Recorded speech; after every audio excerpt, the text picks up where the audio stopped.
Si Dado, napatay ko. Eh di dapat maligayahan ka. Eh matagal mo nang inaambisyon yun ah. O hindi tapos na problema mo. Hindi. Ngayon pala nag-uumpisa. Yung anak tsaka mga tauhan niya, hinahanap ako. Bata, huwag kang mag-alala. Akong bahala sa'yo.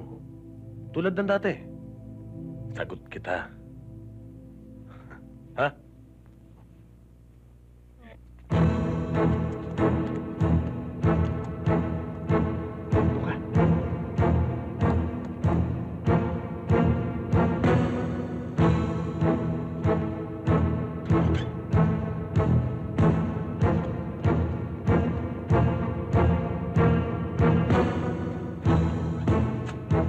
Bigay mo na!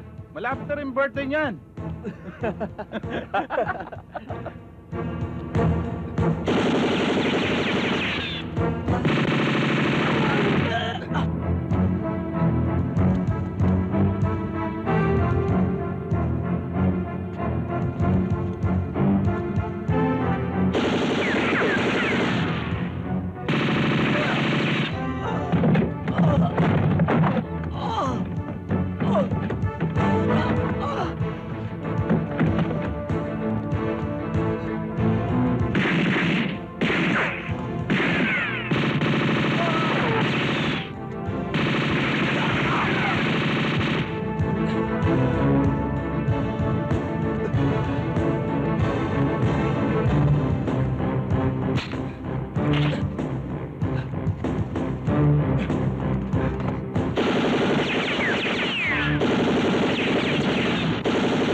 Huwag kang matulog. Iniimbestigahan kita.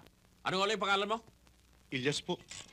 Yes. Alam mo, Manambit, kung pwede na magreklamo yung tiklado ng makinila sa'yo, kanina pa nagngunguy-nguy yan. Abay, kung baga sa musikero, wala kang kawido-wido. Para ako nakikinig na tiniklik sa'yo. Klik-klik, tum, klik-klik. Tsaka ito. Abay, lugi gobyerno sa'yo. Kaya pala over-budget tayo sa papel eh. Ikaw pala umuubos ng papel dito. Huwag mo akong pakialaman, tininti. Huli ko ito. Hindi sa nakikialam ako sa'yo, Manambit. Kaya lang, nangungonsumi ako sa bagal mong makinila eh. Si bagal ng takbo ng utak mo. Kaya tingnan mo, tumanda ka tuloy, patrolman. Alam mo, tininti, kahit ako tumandang patrolman ng ganito, mas marami akong complicement kaysa sa'yo. Complacement, ha? Hindi ka mukha mo. Parang kuitis kung tumas ang ranggo. Dahil sa kasisip-sip. Manambit ang bastos na pagsasagot, ha? Ring tininti, huwag mo akong mumurahin. Kakanayin kita. Marami pang bakanting nicho sementeryo. Baka uuring ka ng hindi oras.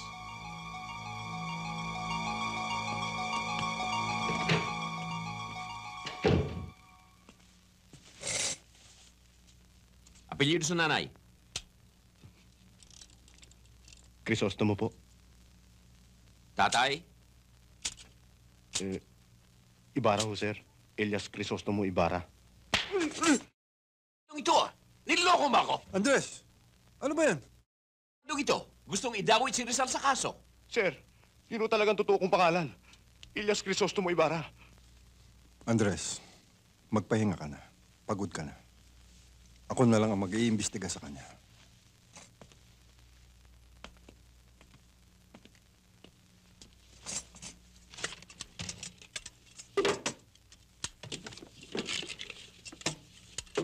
Ano? Ready na kayo? Oo.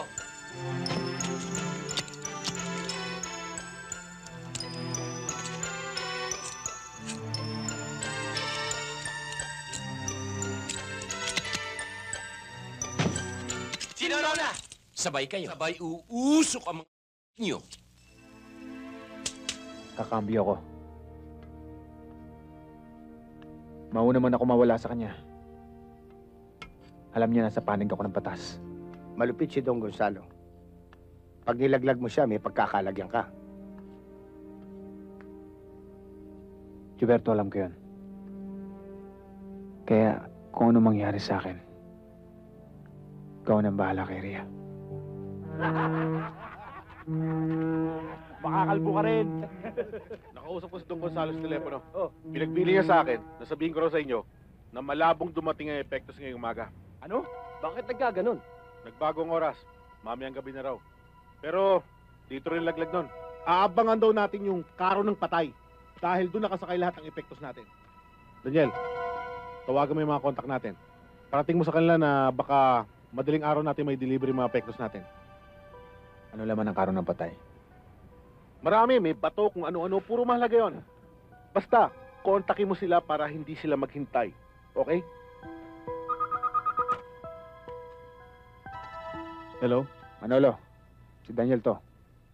May darating na epekto si Don Gonzalo. Nakalagay sa karon ng patay. Sandali. Saan? Pier 18.